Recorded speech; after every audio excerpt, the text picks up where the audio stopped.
نحمده ونصلي على رسوله الكريم اما بعد فاعوذ بالله من الشيطان الرجيم بسم الله الرحمن الرحيم رب اشرح لي صدري ويسر لي امري واحلل عقدة من لساني يفقهوا قولي واجعل لي وزيرا من اهلي اللهم انفعنا بما علمتنا وعلمنا ما ينفعنا وزدنا علما اللهم اخلصنا لوجهك الكريم۔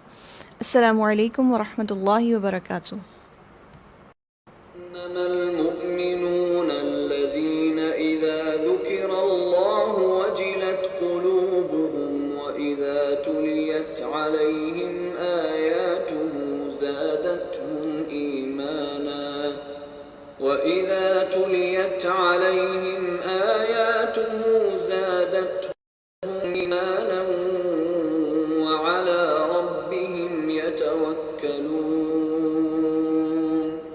الذين يقيمون الصلاة ومما رزقناهم ينفقون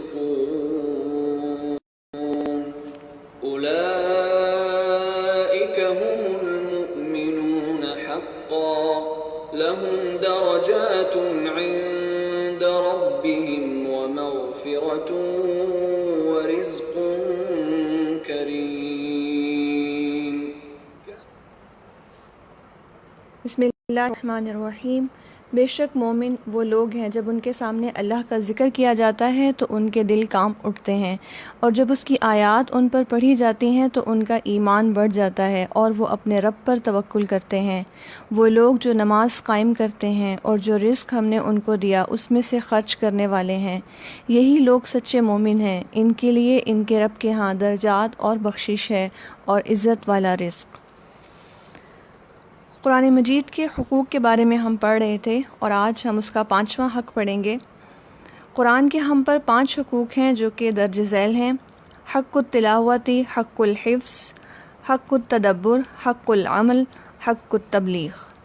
تلاوت کا حق، قرآن کو حفظ کرنے کا حق، اس پر غور و فکر کرنے کا حق، قرآن پر عمل کرنے کا حق، اور 5واں حق ہے قرآن کی تبلیغ کرنا، یعنی اس علم کو آگے پہنچانا۔ سیدنا عبداللہ بن عمر رضی اللہ عنہما سے روایت ہے کہ نبی کریم صلی اللہ علیہ وسلم نے فرمایا، میرا پیغام لوگوں تک پہنچاؤ اگرچہ وہ ایک آیت پر مشتمل ہو، اور بنی اسرائیل سے بیان بھی کرو، اس میں کوئی حرج نہیں۔ جو شخص مجھ پر جان بوجھ کر جھوٹ باندھے تو وہ اپنا ٹھکانہ جہنم میں بنا لے۔ غزوہ خیبر کے موقع پر نبی صلی اللہ علیہ وسلم نے سیدنا علی رضی اللہ عنہ کو جھنڈا دیا اور کہا، اے علی، اللہ کی قسم اگر تمہارے ذریعے اللہ ایک شخص کو بھی ہدایت دے دے تو وہ تمہارے لیے سرخ اونٹوں سے ہے۔ قرآن کی ایک آیت سکھانے کا مسلسل ثواب۔ ابو مالک اشجعی رحمہ اللہ اپنے والد سے روایت کرتے ہیں کہ رسول اللہ صلی اللہ علیہ وسلم نے فرمایا، جس نے اللہ عز و جل کی کتاب کی ایک آیت بھی سکھائی، جب تک اس کی تلاوت کی جائے گی اس کو اس کا ثواب ملتا رہے گا۔ تو قرآن کا یہ حق ہے کہ انسان اپنے لیے اس کو پڑھنے، سمجھنے، اس کا حق ادا کرنے، اس پر عمل کرنے کی کوشش کرے، وہیں ساتھ ساتھ اس نور کو خود تک نہ روکے بلکہ اس کو آگے پہنچائے۔ جتنا جتنا سیکھتے جائیں اپنے عمل میں بھی لاتے جائیں اور آگے بھی پہنچاتے جائیں، تاکہ یہ نور جو ہے وہ آگے لوگوں تک اور نسلوں تک پھیلتا چلا جائے۔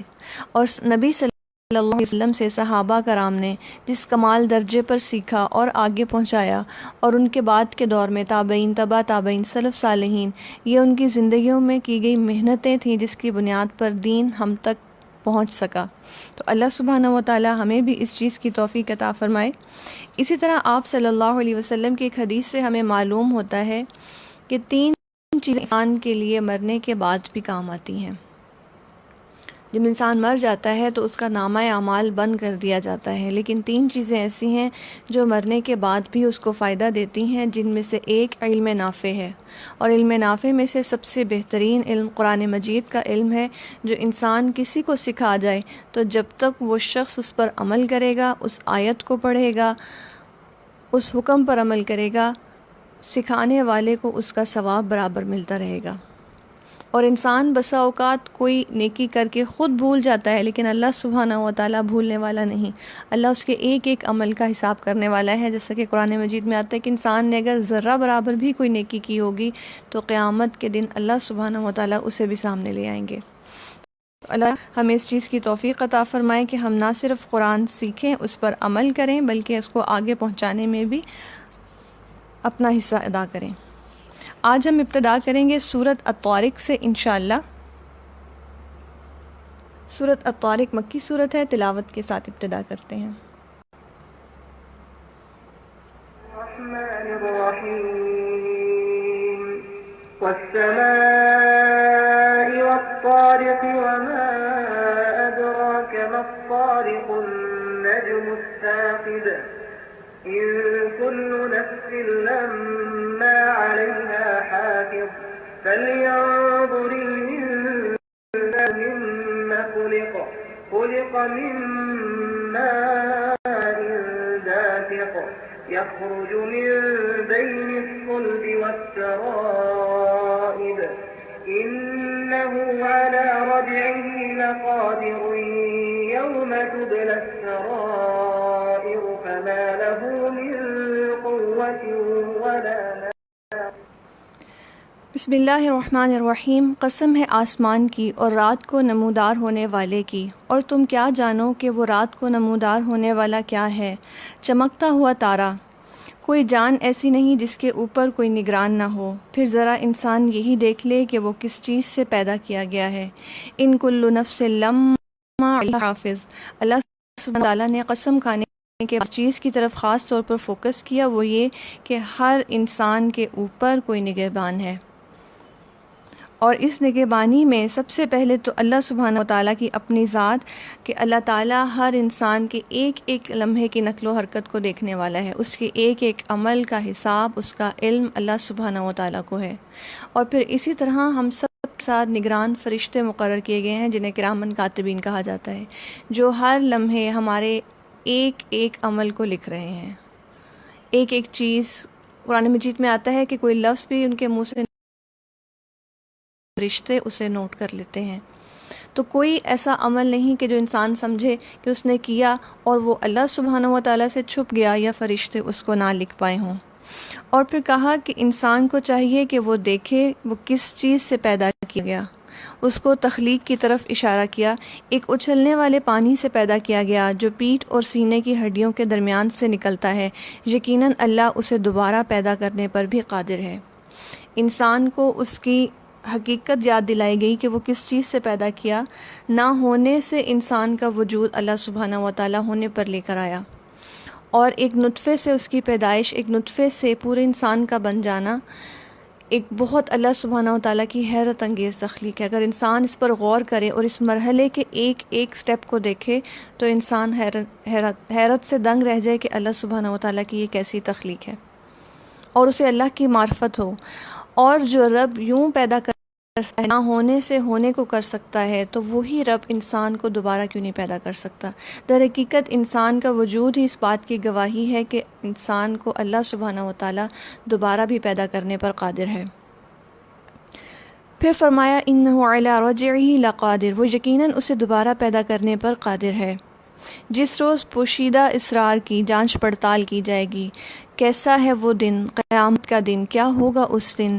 یوم تبلی السرائر، جس روز پوشیدہ اسرار کی جانچ پڑتال کی جائے گی۔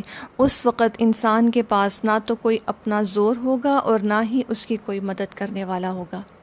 پچھلی چند صورتوں سے ہم قیامت کے مختلف مناظر کو دیکھ رہے تھے جو اللہ سبحانہ و تعالیٰ ہمارے سامنے بیان فرما رہے تھے، جن میں زیادہ تر کائنات کی چیزوں کی طرف اشارہ کیا گیا تھا کہ آسمان کی حالت کیا ہوگی، پہاڑوں کی حالت کیا ہوگی، زمین اس وقت کس حال میں ہوگی۔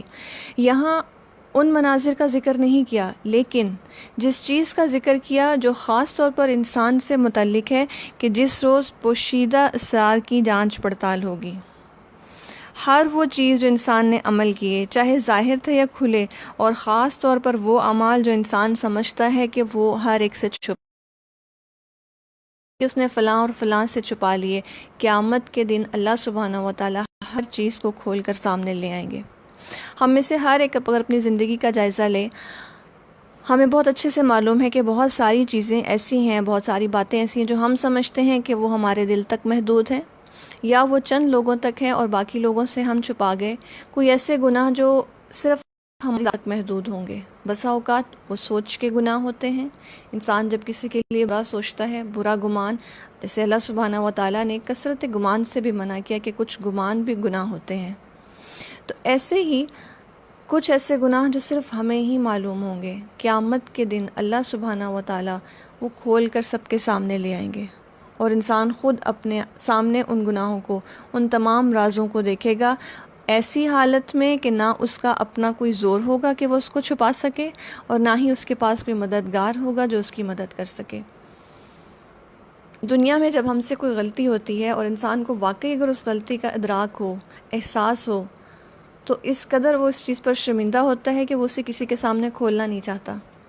ہم چند لمحوں کے لیے اپنا جائزہ لیں اور کسی بھی ایسی چیز کے بارے میں، کسی بھی ایسی غلطی، ایسے گناہ کے بارے میں اگر سوچیں جو ہم سے سرزد ہوا اور ہم کسی کے سامنے بھی اسے کھولنا نہ چاہیں، کسی کے سامنے بھی اسے عیاں نہ کرنا چاہیں، جو غلطی ہم سے ہو چکی، اور اگر وہ قیامت کے دن اللہ سبحانہ و تعالیٰ سب کے سامنے کھول دے، تب ہمارا حال کیا ہو۔ دنیا میں انسان کے عیبوں پر اللہ کی طرف سے پردہ ہونا یہ اللہ کی بہت بڑی رحمت ہے۔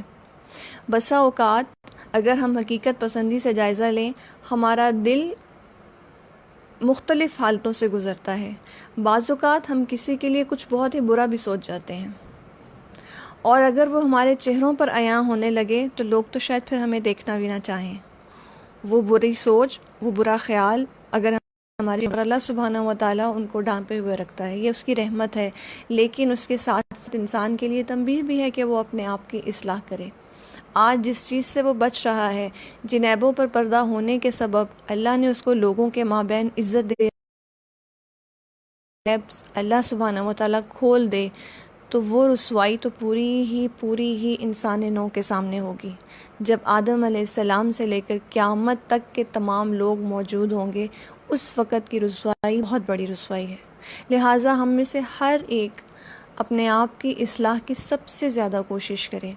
ہم یہ دیکھیں ہماری زندگیوں میں کہاں کہاں جھوٹ ہے، کون سے معاملات ہیں جو ہم جھوٹ کی بنیاد پر لوگوں سے کر رہے ہوتے ہیں، وہ گفتگو ہے، وہ افعال ہیں، وہ کون سی چیزیں ہیں۔ اسی طرح وہ کون سے ایسے گناہ ہیں جو میں چھپ کر رہی ہوں اور سمجھتی ہوں کہ کسی کو بھی نہیں معلوم، جبکہ کوئی نہیں بھی جانتا، تو اللہ سبحانہ و تعالیٰ تو اپنے بندوں کو دیکھ رہا ہوتا ہے۔ وہ کون سی ایسی غلط سوچیں ہیں جن سے مجھے اپنے آپ کو روکنا ہے، وہ کون سے ایسے برے گمان ہیں جن سے مجھے اپنے دل کو پاک کرنا ہے، کیونکہ قرآن ایک نور ہے، اللہ سبحانہ و تعالیٰ کا کلام ایک نور ہے۔ یہ اسی دل میں آتا ہے جو دل اس قابل ہو۔ جس دل میں بری سوچ، برے خیالات، جھوٹ اور اس طرح کی چیزوں کی گندگی ہو، قرآن ایسی جگہ پر اپنا مقام نہیں بناتا۔ لہٰذا اگر ہمیں اس قرآن کو اپنے دلوں پر اتارنا ہے، اپنے دلوں میں لانا ہے اور دل سے عمل میں لانا ہے، تو پھر ہمیں سب سے پہلے اپنے آپ کی اصلاح کرنی ہوگی، اپنے آپ کو اس قابل بنانا ہوگا کہ اللہ سبحانہ و تعالیٰ اپنا یہ کلام ہمیں عطا کریں، اور اللہ تعالیٰ سے اس چیز پر دعا مانگتے رہنا چاہیے کہ اللہ تعالیٰ ہمیں ہر اس عمل سے بچا لے جو قیامت کے دن رسوائی کا سبب ہوگا، کیونکہ اس دن کی رسوائی سب سے بڑی رسوائی ہے۔ پھر فرمایا، قسم ہے بارش برسانے والے آسمان کی اور نباتات اگانے والی زمین کی، یہ ایک جچی تلی بات ہے، ہنسی مذاق نہیں ہے۔ یعنی قرآن جو اللہ سبحانہ و تعالیٰ کا کلام ہے، یہ کوئی ہنسی مذاق نہیں ہے، یہ ایک دلیل پر مبنی بات ہے۔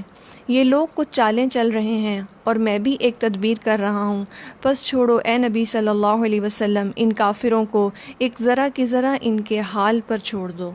چونکہ مکہ سے پہلے مخاطب قرآن کے اہل مکہ ہیں، اور وہ نبی صلی اللہ علیہ وسلم پر نازل ہونے والی ہر وحی کو ہنسی مذاق میں اڑا دیا کرتے تھے، تو اللہ سبحانہ و تعالیٰ نے یہاں ان کو وارن کیا، اور ساتھ ہی کہا کہ اگر یہ قرآن کو اور قرآن کے احکامات اور اس تعلیم کو مٹانے کے درپے ہیں، تو اللہ سبحانہ و تعالیٰ بھی ان کے لیے ایک تدبیر کیے ہوئے ہیں، اور اللہ خود ان کو دیکھ لے گا۔